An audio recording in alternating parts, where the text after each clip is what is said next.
Señoras, señores, amigos e amigas, moi boa noite, saúdos cordiais. Estamos nas estudios centrais de Ribadumia e aquí empeza unha nova edición de Falemos en Canal Rías Baixas. Estaremos e analizaremos o Concello de Noia dende o punto de vista de Marea Cidadá, co seu portavoz, con Manolo Seijas.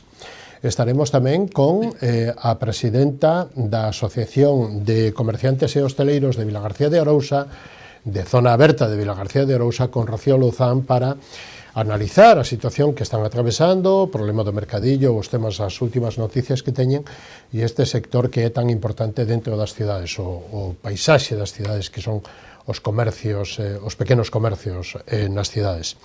E abrimos este turno de análisis e de entrevista con Roberto Rodríguez. Ele é portavoz de infraestructuras do Grupo Parlamentario no Parlamento de Galicia do Partido Popular, tamén é viceportavoz do Partido Popular no Concello da Coruña.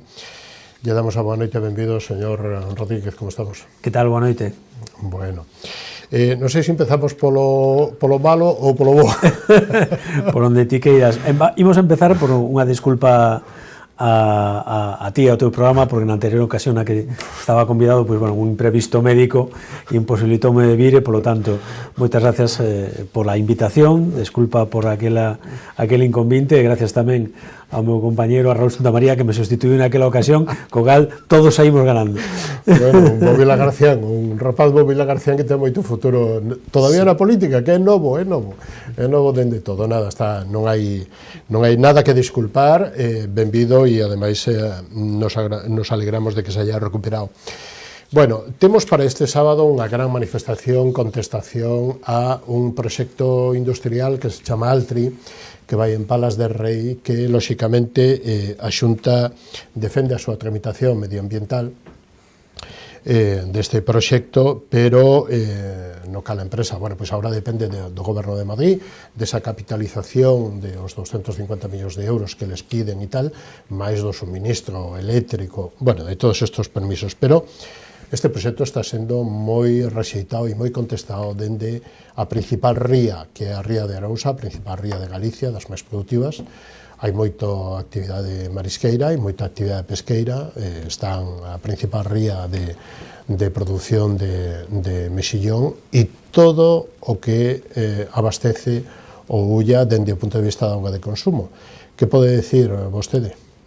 Bueno, como representante e membro do Partido Popular. Aquí hai varias perspectivas, pero hai unha cousa que hai que deixar clara dende o primeiro momento. É dicir, agora mesmo acaba de obter este proxecto unha declaración de impacto ambiental favorable, sometida a múltiples condicionantes, pero é unha declaración ambiental que está baseada, que está fundamentada nun total de 36 informes de distintos organismos da administración, nos que participaron 42 técnicos. Entón, eu penso que aquí o primeiro que hai que decir que o que fixo a Xunta é o único que pode facer, que tramitar unha solicitude. Aquí nos atopamos con certa frecuencia con solicitudes que non teñen cabida no que é un Estado democrático, un Estado de Dereito, como que non se tramite, que non se conceda, non. É dicir, aquí unha vez que se presenta un proxecto, hai a obriga de tramitalo e hai a obriga de emitir unha resolución conforme a dereito. É unha resolución que ademais está baseada en criterios obxectivos, elaborada por funcionarios, non é unha declaración de impacto ambiental de carácter político, eso non existe. É dicir, por lo tanto, aquí o que hai que decir é que sempre se vai a facer desta maneira, e sempre se fixo desta maneira, é dicir, aqueles proxectos que se presenten poidan cumprir coa normativa medioambiental van a ser aprobados pola Xunta de Galicia. Aqueles que non van a ser desbotados, pero isto ocurre a cotío, ocurre diariamente, non? E polo tanto, respetando todas as pancartas, eu penso que non pode ter o mesmo valor unha pancarta que 36 informes avalados por 42 técnicos independentes que son funcionarios da Xunta de Galicia, que están hoxe, estiveron onte e van a estar mañá, e polo tanto eu penso que iso é algo importante. A tramitación que vai a seguir ese proxecto a partir de agora, pois é unha tramitación para que a Xunta está a pedir exactamente o mesmo, igual que aquí se fixo esa tramitación en criterios técnicos, en criterios obxectivos, o que lle está a pedir ao Estado que esa tramitación continue. Non se lle está a pedir máis que mire eses proxectos cos mismos ollos, cos mismos criterios que está a mirar proxectos que poden xerar riqueza no territorio noutras partes de España. Entón, iso é o que se está a decir. Somos conscientes, efectivamente, de que, insisto, hai que buscar ese equilibrio, hai que buscar ese respeto a nosa terra, ese respeto a todas as normas medioambientais, pero, insisto, o que cumpre vais a ir adiante, o que non cumpre non vais a ir adiante.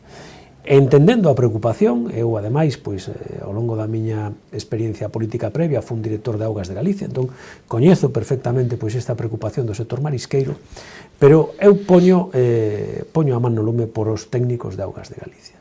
Son os principais valedores da preservación da calidade das nosas augas, e, polo tanto, eu insisto, é unha declaración ambiental, non é un brindes ao sol, é algo que ten unha serie de condicionantes que a empresa ten que cumprir, se non cumpre non vai a sair adiante.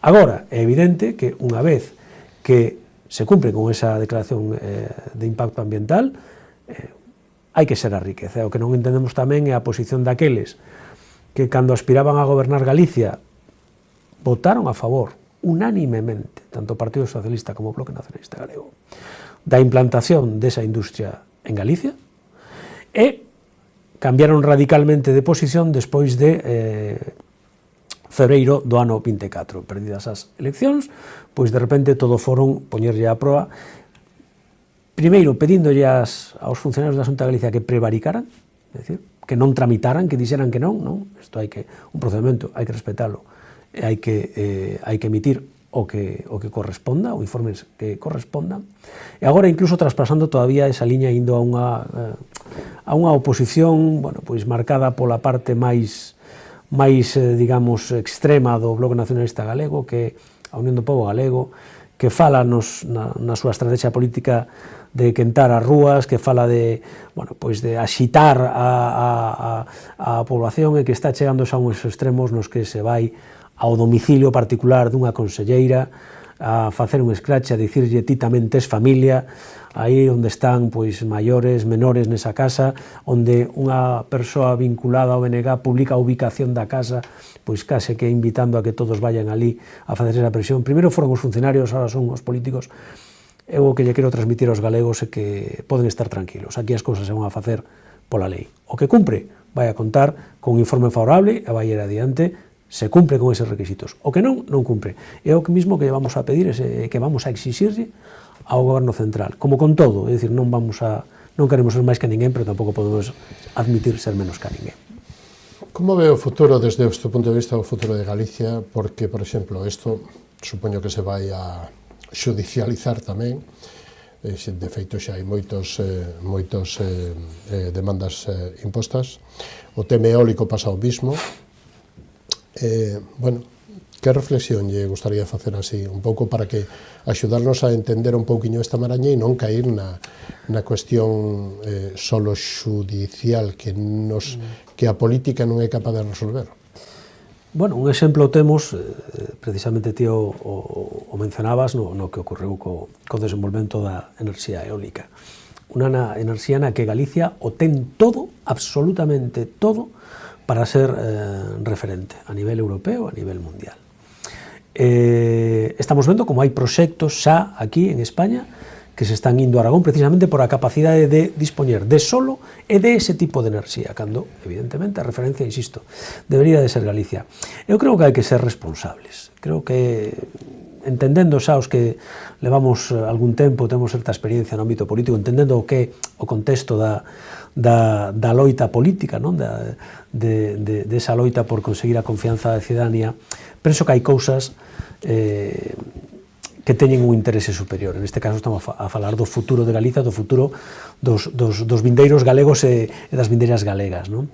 Entón, eu penso que aquí non se pode falar de despoboación, non se pode falar de reto demográfico, non se pode falar de fixar poboación rural e ao mesmo tempo opoñerse a todo canto calquera proxecto pode supoñer un progreso que poda supoñer que efectivamente haxa emprego, haxa futuro, se xere riqueza. Insisto, sempre, sempre, sempre, con total e absoluto respeto á normativa vixente ao noso medio ambiente. Pero, bueno, pois, o que non entendo é cal é ese proxecto para o futuro de Galicia do punto de vista do desenvolvemento industrial que teñen outros partidos, porque aquí hai quen quere eólicos, pero sen molinos. Queren hidroeléctricas, pero sen saltos. Bueno, pois queren xerar riqueza no rural, pero sin proceso, sin desenvolver proxectos de interese industrial no rural. É dicir, penso que a todo agora penso que podemos ser bastante orgullosos mirando como temos realizado, como temos camiñado nas últimas décadas no que se refire a desenvolvemento industrial e mantemento da nosa esencia, de seguir sendo esa Galicia verde e azul da que todos estamos tan orgullosos, e penso que ese é o camiño a seguir. O de opoñerse a calquera tipo de proxecto que poida supoñer calquera riqueza, pois, bueno, penso que non está antepoñendo probablemente o interese político ao que é o verdadeiro interese que é o do futuro de Galicia e dos galegos. Un dos problemas, señor Rodríguez, outros problemas que últimamente ocupan todos os informativos e as páxinas dos periódicos de papel e online é o problema da vivenda.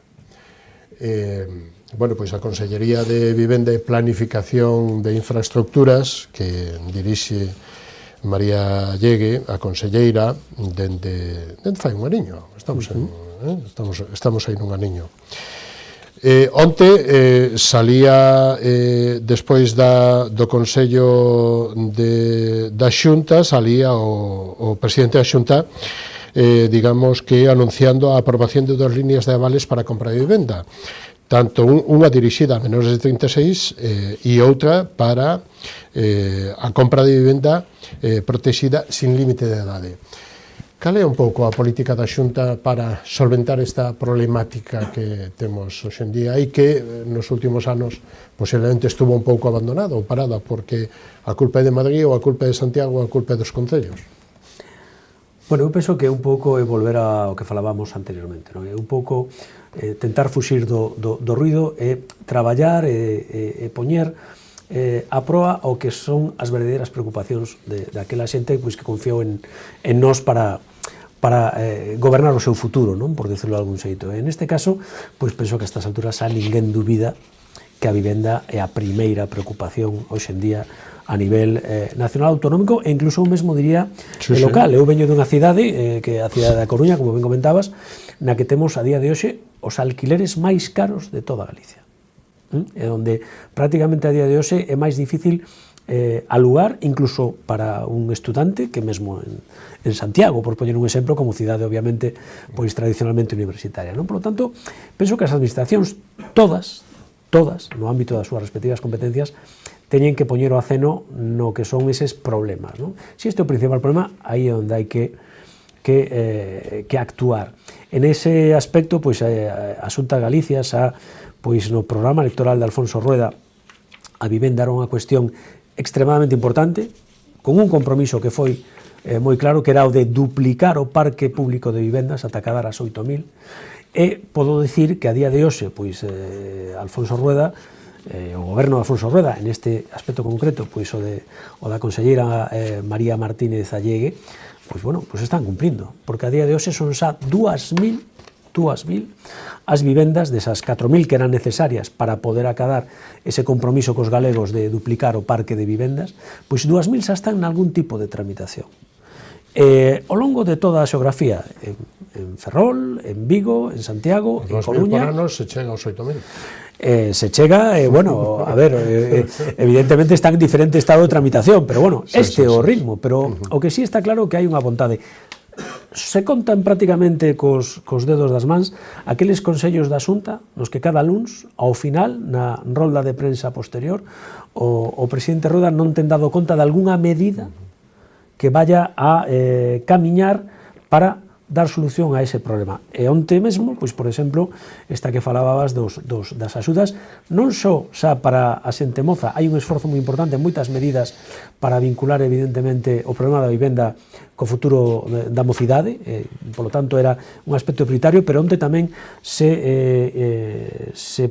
puxeron en marcha acordos para axudas á compra de vivenda incluso por parte de galegos e de galegas que teñen máis de 36 anos, sí, non? Por lo tanto, é unha aposta moi cubrindo importante. ese 20% de que non cubre a banca, por digamos, Efectivamente, nas hipotecas. efectivamente, para que poida ser máis fácil nas condicións actuais, pois acceder á posibilidade dese crédito e a posibilidade de adquirir esa vivenda, máis outro tipo de medidas que van orientadas a axuda ao aluguer ou incluso, pois, en determinadas franxas de idade, a vivenda compartida, non? Pero neste caso sí que é moi importante tamén o esforzo coordinado de todas as administracións. Creo que a Xunta si pode mirar a cara aos galegos e dicir que está a cumplir co que lles prometeu hai un ano en período electoral, pero logo hai unha serie de cuestións nas que o Estado pois non está a colaborar desa maneira, pois con toda esa avalancha de vivendas da Sareb que tiña prometido o presidente Sánchez, das que nunca máis se soubo, e sobre todo con unha legislación que está a poñer trabas ao acceso á vivenda. É dicir, moitas veces a xente nos traslada que non hai máis vivenda en réxime de aluguer, e insisto, podo poñer o exemplo da miña cidade. Dicía que somos a cidade co aluguer máis caro, e tamén somos a cidade cunha bolsa de vivendas baleiras máis importante. Sin embargo, non conseguimos conxugar. Porque a xente non pon en aluguer a súa vivenda? Bueno, pois porque hai unha legislación que depende de Madrid, que é unha legislación que non lle traslada seguridade, que non lle dá seguridade para poñela en marcha, non? E con outras medidas, como agora tamén, pois parece que o Concello da Coruña, gobernado con minoría polo Partido Socialista, co apoio do Bloque Nacionalista Galego, queren impoñer tamén esa declaración de zona tensionada. A Xunta vai cumprir a lei, pero que a declaración de zona tensionada xa está a acreditar ali onde se adoptou esa medida que non está a solucionar o problema, ao contrario, está facendo que se restrinxa aínda máis o mercado de aluguer e, polo tanto, pois ao restringirse a oferta todavía fai que os prezos suban. Por lo tanto, a acción coordinada por parte de todos no ámbito das súas competencias, penso que neste caso a Xunta sí que está marcando cale a liña, sí que está liderando, poñendo a disposición solo, desenvolvendo vivienda pública ou protexida para ampliar esa oferta e poder que baixe esa forte tensión que existe para acceder á vivenda, que, insisto, ademais, entre outras cousas, penso que é un total acerto o que se está a facer, e porque, ademais, insisto, penso que pouca xente diría ou podería rebatir que a día de hoxe non é a preocupación número 1 dos galegos e das galegas. Claro, incluso tamén saca axudas e garantías para os propietarios de segunda vivenda que quieran alquilar, ¿no? Que quieran facer o aluguer, ¿no? Dende o punto de vista de cubrir un seguro de digamos que de danos, etc, ¿no? Sí, hai unha batería de medidas, esta que mencionas tamén importante, porque do que se trata de poñer vivenda no mercado. Que a xente que ten a segunda vivenda hoxe ten medo. Efectivamente, poñer vivenda no mercado venxesa para a promoción, con unha sociedade pública galega que xa está a promover esa construcción desa vivenda, da que o Estado tamén, copiando esta medida, ia a facer. Todavía non temos ninguna noticia, pero sí é certo que, aínda que hai quen pretende pois facer deste un problema menor, non? Pois o certo que a xente non confía no mercado para poñer a súa vivenda en réxime de aluguer. É certo que hai quen relativiza o problema da ocupación ou do inquio ocupa, non? Hoxe en día, onde ao final a base de protexer a vulnerabilidade do inquilino se está facendo máis vulnerables, non? É dicir, isto de intentar protexer o vulnerable facendo ou fabricando máis vulnerables é algo que non entendo, pero insisto, hai quen o quere desvirtuar facendo, pois incluso ata brincadeiras sobre o porcentaxe de xente ao que afecta dende o punto de vista da poboación. Se fora por eso tampouco abordaríamos a investigación en materia de enfermidades raras, verdade? Ninguén discute que hai que facelo, non? É dicir, penso que son problemas serios que hai que afrontar de forma seria, e, polo tanto, penso que aí debería de mirarse ao que está a facer a Xunta de Galicia. Cal é o plan de infraestructuras para Galicia nesta legislatura que empezou a andar fai un aniño?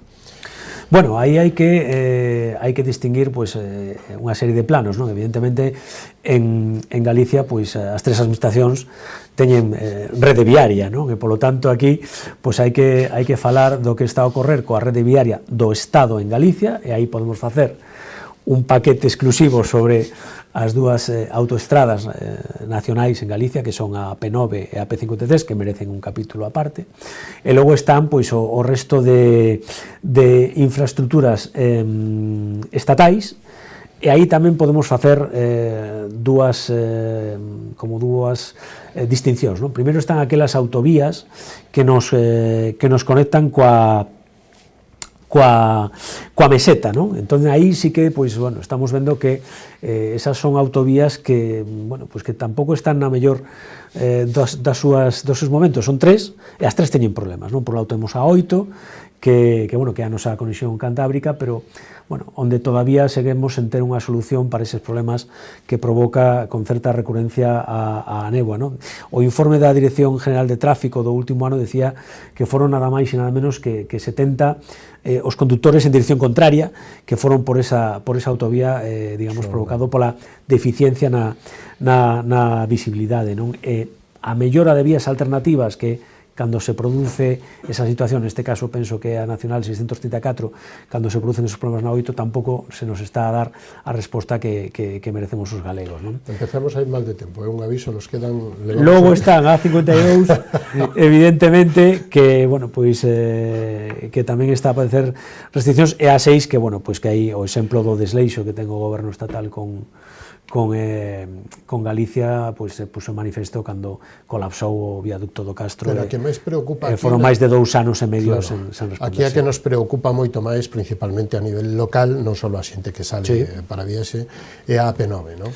Despois de que o Parlamento Galego por unanimidade, é dicir, todos... Bueno, a situación da AP9 é terrible dende o punto de vista de que maior ofensa que se pode facer aos galegos, que é desatender o acordo unánime do Parlamento, que é onde está representado, donde recae a soberanía dos galegos, pois, en fin, pero aquí hai que distinguir tamén pois que PSOE e BNG e PSOE, dende hai 5 anos acabaron unha serie de compromisos, non? Para investir a Pedro Sánchez tanto no 2020 como no 2023. Aí se falaba, e se falou logo na campaña das autonómicas, dunha AP9 100% galega e 100% gratuita.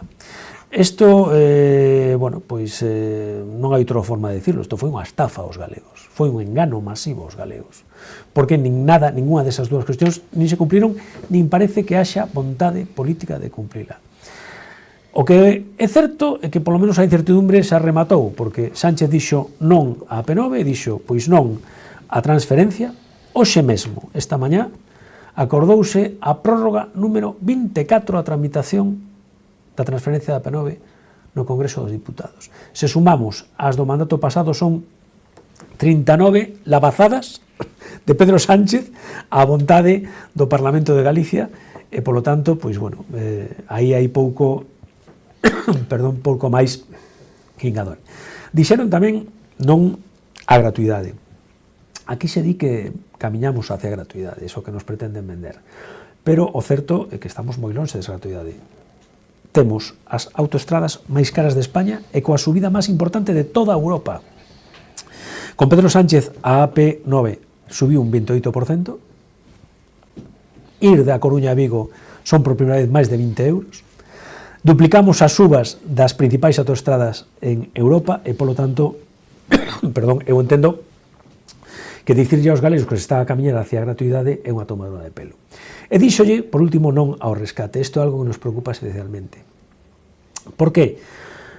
Bueno, pois porque a día de hoxe, co réxime de bonificacións existente, máis o esquema de bonificacións que o goberno de Zapatero, en vísperas das eleccións do ano 2011, decidiu, o peor de todo, que cun ministro galego, con José Blanco, como ministro de Transportes, decidiu que as obras de ampliación de Rande as íamos a pagar todos os galegos. E, polo tanto, temos unha suba dun 1% anual durante os próximos 20 anos. Entón, a mí me fai moita gracia que se fale agora de que os galegos a día de hoxe pagamos por culpa da prórroga que fixo Aznar, que hai que recordar, porque a veces se esquece, que foi unha prórroga que se hizo para poder ampliar a AP9, a Ferrol e a TUI. Pero, ao marxe deso, estamos en 2025, toca xestionar aos responsables de 2025, temos a AP9 máis cara da historia e temos, ademais, un compromiso de bonificacións que a día de hoxe xa case equivalen aos números que ten feito a Xunta sobre o que costaría a transferencia ao rescate. A transferencia está cifrada nuns 500 millóns, dos cales 400 son dese 1% que falaba antes por gracia do Partido Socialista e o presidente Zapatero. E logo, o que sería a transferencia máis o rescate se sitúa en función de como se faga a tasa de desconto entre 1.600 e 2.300 millóns de euros. A día de hoxe, só as bonificacións que xa ten comprometido con a Audasa, coa concesionaria, o goberno de Sánchez, se sitúan nos 1.900 millóns de euros. Entón non entendemos por que se di non ao rescate e non se sentan coa Xunta, que leva 8 peticións de reunión para falar deste tema, cero respostas, e, por lo tanto, que se poida falar en serio de cales son eses números. Non vale que un día Óscar Puente, o ministro, diga que son 2.000, outro 4.000, outro 6.000. A Xunta ten un estudio, quere rigor, quere transparencia por parte do Estado e sentarse a falar, porque a día de hoxe non parece que haxa razóns para darlle eses cartos a unha concesionaria de aquí ao ano 2048 e non que se transfira aos galegos esa posibilidade, cando ademais, dende que goberna Pedro Sánchez, ten feito gratuitas 8 autoestradas por todo o territorio nacional. E a nós, ni siquiera se nos furta o debate incluso, non xa a transferencia, que ni siquiera a posibilidade de debatir isto en Madrid. Galicia ten uns 300 kilómetros de pago. Pedro Sánchez ten feito gratuitos máis de 1.000, o triplo dos que nós temos aquí. E aquí se nos nega a transferencia da AP9, se nos nega o rescate da AP9, se nos nega a gratuidade da AP9, e a outra autoestrada, a AP53, é a única autoestrada de todo o Estado que non ten ningún tipo de bonificación. Se dixo que se ian a establecer antes de rematar o mes de marzo, bueno, pois quedan 13 días, vamos a ver, pero bueno, sabendo cal é o valor da palabra do presidente do goberno, pois bueno, non sei se a próxima vez que falemos haberá un desconto xa na P53. Señor, nos quedan un par de minutiños. Me gustaría que neste par de minutos fixera un pequeno análisis ou balance ou proposta da política da Xunta no que lle toca as estradas autonómicas, o plan de sendas, a seguridade viaria e as melloras na seguridade viaria e nas infraestructuras, hasta si quere vostede meta o paquete das hospitalarias. Non sei se o Gran Montecelo, os hospitales que están previstos ou en fase de adxudicación ou de estudio ou de redacción, que non vamos ir un por un, pero cal serían esa planificación de infraestructuras? Bueno, no relativo ao que a política da Xunta nas súas nas estradas de titularidade autonómica, hai estatais, hai autonómicas e hai incluso das propias diputacións, efectivamente, non? Bueno, eu penso que aquí hai que falar primeiro de o que fixo a Xunta nestes últimos anos. Tiña, pois un plan de seguridade viaria do ano 2022-2025 que xa deu os seus resultados, hasta ahora mismo en condicións de ser avaliado, e o ano pasado, como continuidade desta política, o que se fixo foi aprobar unha estrategia para actuación en treitos de contratación de accidentes, non?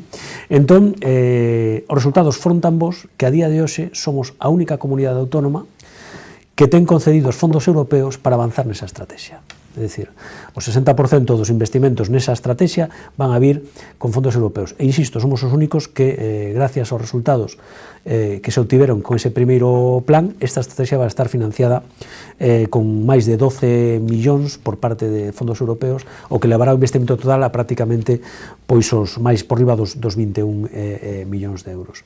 Aí hai unha serie de actuacións que dan continuidade a estas políticas que hablan, en primeiro lugar, da conservación. Isto é moi importante. A Xunta adica máis de 50 millóns de euros anuais a conservación das súas autoestradas. Eu quero poñer un exemplo. O Estado, o ano pasado, adicou apenas 20 millóns de euros. Por exemplo, para as provincias de Pontevedra e de Ourense, uns 10 millóns. Evidentemente, eu penso que calquera persoa con unha mínima capacidade para poder facer unha valoración sabe que é totalmente insuficiente. Logo hai tamén outros plans, máis alá da conservación ordinaria, que son de conservación extraordinaria, mesmo tamén plans orientados ao período invernal para poder manter as autoestradas en condicións de seguridade, pero todo isto non vai máis alá de manter o firme das calzadas. Hai tamén, como ti mencionabas, outro tipo de medidas de seguridade, como son pois as que faen referencia, por exemplo, á seguridade ciclista ou os planes de sendas tamén, claro, para que, bueno, pois sean os peóns os que poidan facelo con seguridade. Aí se está a facer un esforzo moi importante, aí é fundamental a colaboración con todos os concellos. Que moitas veces non só son para ocio, sino son para a seguridade. Efectivamente, hoxe en día calquera proxecto de mellora da seguridade en calquera das nosas vías contempla ese tipo de circunstancias, o que se chaman, bueno, pois os tramos de estradas que perdoan, é dicir, que se comete un erro haxa unha posibilidade de volver para que non tenga problemas, e logo, do vista dos peóns, tamén hai moitas sendas que van recomendadas basicamente por cuestión de seguridade. Entón, aí sí que hai unha cuestión tamén que é importante e relacionada tamén co Camiño de Santiago. É dicir, todas esas actuacións que intentan reforzar esa seguridade tamén para os peóns no todo o entorno do camiño, e aí sí que insisto, moi importante facelo da man da colaboración cos concellos, por suelen ter unha tramitación municipal, a veces tamén algunhas actuaciones de ámbito expropiatorio, pero se hai marxe para poder facer actuación, se é viable técnicamente, coa colaboración do concello, a Xunta está a desenvolver. E na infraestructura hospitalaria tamén, non? Na de sanidade, porque hai moito, polo menos na provincia de Pontevedra, agora mesmo non teño o dato, pero aquí hai como na nosa demarcación hai como máis de, hai cerca de uns 10 proxectos de hospitales novos, non? Aí o que se está a pretender é sobre todo que as infraestructuras hospitalarias estén ao nivel do servizo que está a prestar o Sergas, non? É certo que, bueno, pues é moi fácil, é moi doado, é un mantra decir que a nosa sanidade non funciona, que isto é un desastre, que as listas de espera. Ben, evidentemente, todo é mellorable e se traballa día a día para mellorar todos eses aspectos, pero temos unhas listas de espera que están as cirúrxicas pois na metade da media estatal, por poñer un exemplo. Por lo tanto, os esforzos que están a facer no Novo Montecelo pois siguen a senda da liña que xa marcou o Álvaro Cunqueiro, non? É dicir, onde se fixo un esforzo con un modelo de colaboración pública-privada, nese caso, pero que acreditou que, bueno, pois que esa aposta pode facer que teñamos unha sanidade que das mellor valoradas polos propios usuarios a nivel nacional e que os nosos profesionais podan ter unhas infraestructuras ao nivel do servizo que prestan e tal e como perciben pois os galegos, no caso tamén pois na miña cidade, evidentemente da Coruña, pois co novo Choa, que tamén é o investimento sanitario máis importante da historia da comunidade autónoma, non? Pero bueno, este mandato, esta legislatura, en principio ten que ser a legislatura na que as 7 grandes cidades verán completadas pois Pontevedra e Coruña, que son as que están pendientes, pois con as novas infraestructuras hospitalarias que permitan efectivamente pois situar ou manter a Galicia nesa vanguarda na atención sanitaria a nivel nacional. Pois, señor Rodríguez, chegamos ao final do camiño, pero ten vostede un minuto para dicir o que vostede queira ou remarcar algo do que dixo ou do que non lle preguntén ou do que non nos dou tempo, porque hai que volver máis por aquí. Bueno, ainda que a Coruña quede algo lonxe para nós. Bueno, volverei encantado e darei conta da evolución da peaxe, non? Para ver se efectivamente esas compromisos cos galegos se cumpren. Eu penso que a reflexión é que a Xunta cumpre cos galegos. Cada 4 anos, evidentemente, pois se os galegos reafirman a confianza no proxecto do Partido Popular porque saben que o que nós, cando comprometemos a nosa palabra, imos adiante con ela, non? E, polo tanto, pois pareceme moi importante ter falado do tema da vivenda e que estamos a cumprir con esa palabra, como estamos a facer en outros moitos aspectos, ampliando, pois, por exemplo, o que é o calendario de vacinación máis completo do mundo, ampliando como é o cribado do cancro, que somos tamén referencia nacional, é dicir, cuestións que son importantes, que afectan ao día a día da xente. No ámbito das infraestructuras, imos seguir demandando que ninguén teña a máis mínima dúbida que se cumpra co que outros prometeron aos galegos. Pensamos que os galegos non somos, insisto, máis que ninguén, pero tampouco imos tolerar que se nos trate como se fóramos menos e seguirmos peleando por esa AP9 100% galega e 100% gratuita. Foi un placer contar con vostede nesta edición de Falemos, señor Rodríguez. Encantado, estamos a disposición hasta unha vindeira ocasión. Lle damos as gracias e a boa noite. Boas noites a todos, gracias. Boa noite. Nos vamos a publicidade, da man dos patrocinadores, volvemos, recibimos a Rocío Louzán, presidenta da Asociación de Comerciantes e Hosteleiros de Zona Berta, Vila García de Arousa. Non o perdan hasta ahora mismo.